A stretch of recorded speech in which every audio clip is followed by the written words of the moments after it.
गरीब लड़की के जादुई बाल। हीरपुर गांव में मोहिनी नाम की एक लड़की रहती थी जो कि बहुत ही गरीब थी।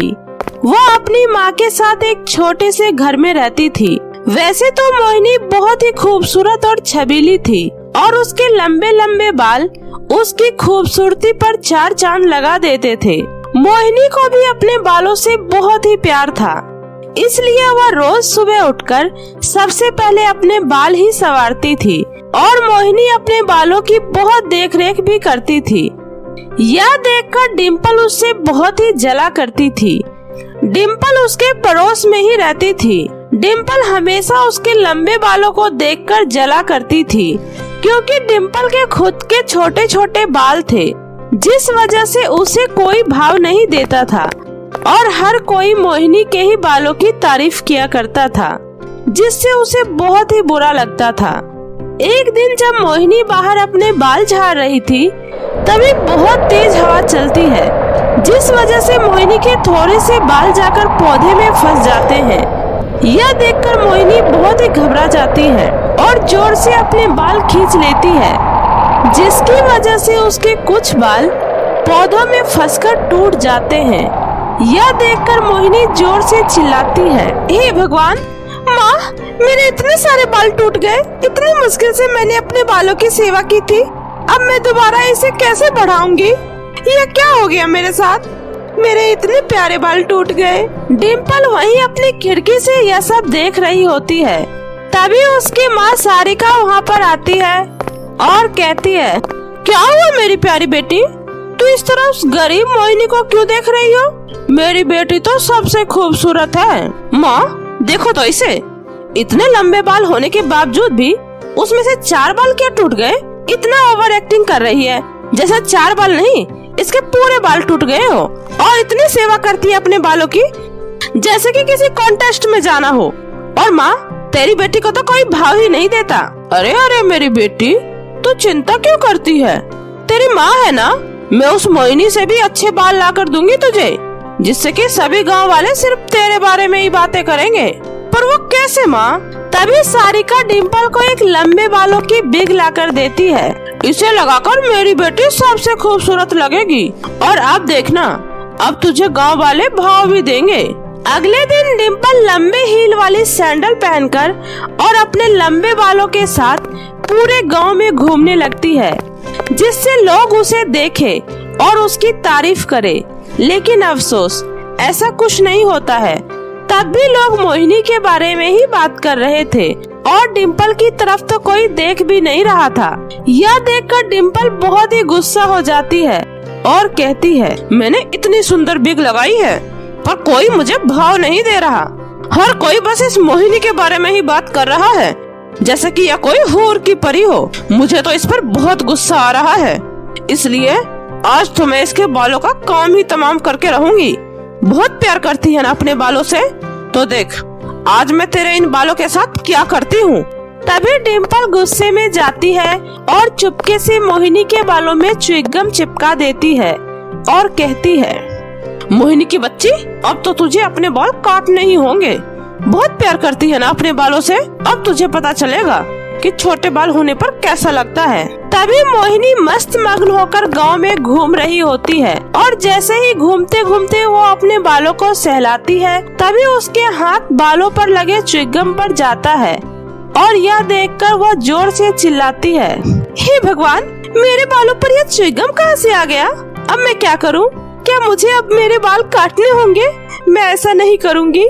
मोहिनी ऐसा बोलकर फूट फूट कर रोने लग जाती है और रोते रोते जंगल की तरफ चल देती है। जब वो जंगल में पहुंचती है, तब वो देखती है कि एक बूढ़ी जादूगरनी पेड़ के नीचे पड़ी दर्द से करा रही होती है। यह देखकर मोहिनी उसके पास जाती है और पूछती है, अरे अम्मा, आपको क्या हुआ? आप ठीक तो हो ना? क्या मैं आपकी कुछ मदद कर सकती हूँ? और आप इस तरह दर्द से करा क्यों रही हो? अरे बेटी, मेरी यह जवानी तो मेरे इन बालों से ही थी, जिससे मैं खूबसूरत और जवान लगती थी। लेकिन अब मेरे सारे बाल झड़ गए हैं, जिस वजह से मेरी यह जवानी चली गई है और मैं अपने आप को बहुत ही कमजोर महसूस कर रही हूँ। और यह बुढ़ापा तो लग रहा है कि मेरी जान ही लेकर रहेगी। लेकिन जादूगरनी अम्मा जी, इससे बचने का कोई तो उपाय होगा जिससे आपकी जवानी फिर से लौट आए और आप फिर से पहले की तरह नौजवान और सुंदर हो जाए। हाँ बेटी, एक उपाय है, लेकिन पता नहीं कोई मेरी मदद करेगा भी या नहीं। जादूगरनी अम्मा जी, आप मुझे बताइए, मैं आपकी मदद करूंगी।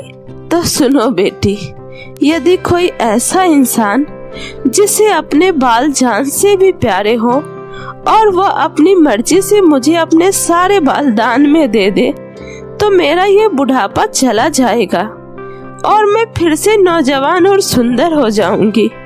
काश ऐसा कोई होता जो मेरी मदद कर पाता। जादूगरनी अम्मा जी, मैं आपकी मदद करूंगी।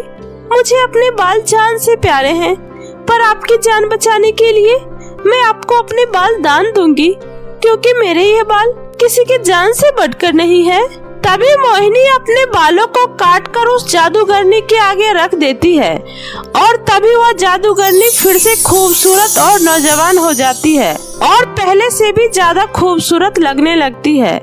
तभी वह खुश होकर कहती है, बेटी, तुमने मुझे अपने ये बाल देकर मुझे एक नई जिंदगी दी है। मैं तुम्हारा यह एहसान कभी नहीं भूलूंगी और मैं तुम्हें तुम्हारे बाल एक नई शक्तियों के साथ दे रही हूँ, जिस वजह से तुम अपनी जिंदगी की सारी परेशानी को दूर कर सकती हो और जो कि बहुत ही मजबूत और शक्तिशाली बाल होंगे जिसे कभी कोई काट नहीं पाएगा और इन बालों से तुम लोगों की मदद भी कर सकोगी। जादूगरनी मोहिनी के सर पर एक नए और शक्तिशाली बाल दे देती है, जिसे पाकर मोहिनी पहले से और भी ज्यादा खुश हो जाती है और उसके यह बाल पहले बाल से भी ज्यादा खूबसूरत और लंबे लगने लगते हैं। मोहिनी अपने गांव वापस आने लगती है, तभी उसकी नजर एक मेले पर जाती है, जिसे देखकर वह खुश हो जाती है और कहती है, अरे वाह, आज तो मेला घूम कर ही जाऊंगी। वैसे भी मैं कौन सा रोज रोज यहाँ आती हूँ, आज आई हूँ तो बिना घूमे नहीं जाऊंगी। तभी उस मेले में अचानक से चिल्लाने की आवाज सुनाई देती है। तभी मोहिनी भागकर जाती है और देखती है कि एक छोटा सा बच्चा झूले के बीचों बीच लटका हुआ है, जिसे बचाने के लिए लोग उस झूले को रोकने की कोशिश करते हैं, लेकिन वह झूला आउट ऑफ कंट्रोल हो गया था, जिससे उसे रोक पाना बहुत ही मुश्किल हो रहा था। अरे कोई रोको इसे, इस झूले को, ये तो कंट्रोल से बाहर है। अरे हाँ, पहले कोई उस बच्चे को बचाओ, वरना तो वो मर जाएगा। अरे रोको कोई इसे, कोई मदद करे इस बच्चे की। तभी मोहिनी बोलती है, हे भगवान, यह क्या हो गया? इस बच्चे की जान तो खतरे में है। मैं क्या करूं? कैसे मदद करूं इसकी? तभी मोहिनी के दिमाग में जादूगरनी की कही हुई बात आती है और वह कहती है, क्या मैं अपने इन बालों से बच्चों की जान बचा सकती हूँ? उस जादूगरनी ने तो ऐसा ही कहा था कि मैं इससे किसी की भी मदद कर सकती हूँ। चलो एक बार कोशिश करके देखती हूँ। तभी मोहिनी आगे बढ़ती है और उसे आगे बढ़ता देखकर मेले में आए लोग उसे रोकने की कोशिश करने लगते हैं। अरे लड़की, तुम वहाँ कहाँ जा रही हो? तुम्हें पता है ना, झूला कंट्रोल से बाहर हो गया है। लेकिन मोहिनी आगे बढ़ जाती है और अपने बालों से उस झूले को रोक देती है और उस बच्चे को नीचे उतार लेती है। तभी मेले में आए लोग यह सब देखकर हैरान हो जाते हैं और मोहिनी की तारीफ करने लगते हैं। अरे वाह, इस लड़की ने तो कमाल ही कर दिया। इसने तो अपने लंबे बालों से झूले को ही रोक दिया और उस बच्चे की जान भी बचा ली। अरे बेटी, तुम्हारा बहुत बहुत शुक्रिया, तुमने हमारे बच्चे की जान बचा ली। मेले में आए सभी लोग मोहिनी के लिए तालियां बजाते हैं और उसकी खूब प्रशंसा करते हैं। तभी मोहिनी वापस अपने घर आ जाती है और मेले में हुई घटना की चर्चा पूरे गांव में होने लगती है और सभी लोग मोहिनी का पहले से भी ज्यादा तारीफ करने लगते हैं और सभी मोहिनी के बारे में ही बातें करते हैं। अगले दिन सुबह गांव की एक औरत मोहिनी के घर के सामने आकर जोर जोर से चिल्लाते हुए कहती है, अरे मोहिनी की माँ, कहाँ हो तुम? जल्दी से बाहर आओ, मेरी बेटी गड्ढे में गिर गई है, उसे कोई बचाओ। उस औरत की आवाज सुनकर डिम्पल की माँ सारिका बाहर निकलती है और कहती है, अरे क्या हुआ? क्यों रो रही हो? अरे मेरी बेटी गड्ढे में गिर गई है, कोई उसे बचाओ। अरे मैंने सुना है मोहिनी के बालों में कोई जादू है। उसे बुलाओ बच्चे की जान बचाने के लिए। आखिर हम भी तो देखें कि यह बात सच है कि झूठ। तभी मोहिनी अपने घर से बाहर निकलती है और भागकर उस गड्ढे के पास जाती है और अपने बालों से उस बच्ची को खींच लेती है, जिसे देखकर गांव वाले मोहिनी की वाहवाही करते हैं। और देखते ही देखते मोहिनी पूरे गांव में बहुत ही ज्यादा मशहूर हो जाती है और वह ऐसे ही रोज किसी न किसी की मदद करती है और लोगों के बीच अपनी एक अलग ही पहचान बना लेती है। यह देखकर डिम्पल अपनी माँ से कहती है, माँ ये तो दिन पर दिन और भी ज्यादा मशहूर होती जा रही है, अब हम क्या करें? तभी उस गांव में एक महंगी गाड़ी में बैठकर आदमी अनाउंसमेंट करते हुए जा रहा था। सुनो गांव वाले, आपके गांव में एक प्रतियोगिता होने जा रही है जिसमें कोई भी भाग ले सकता है और इस प्रतियोगिता में लोगों को अपनी ताकत का इस्तेमाल करके बड़ी से बड़ी गाड़ी को हिलाना होगा और जो ये काम कर लेगा उसे 20 लाख का इनाम दिया जाएगा। मोहिनी यह सब सुनकर अपनी माँ से कहती है, माँ मुझे भी इस प्रतियोगिता में भाग लेना है और मेरे जीतने पर जो भी पैसे मिलेंगे उससे हम भी एक अच्छा सा घर ले लेंगे। अगले दिन मोहिनी उस प्रतियोगिता में हिस्सा लेने के लिए पहुंच जाती है।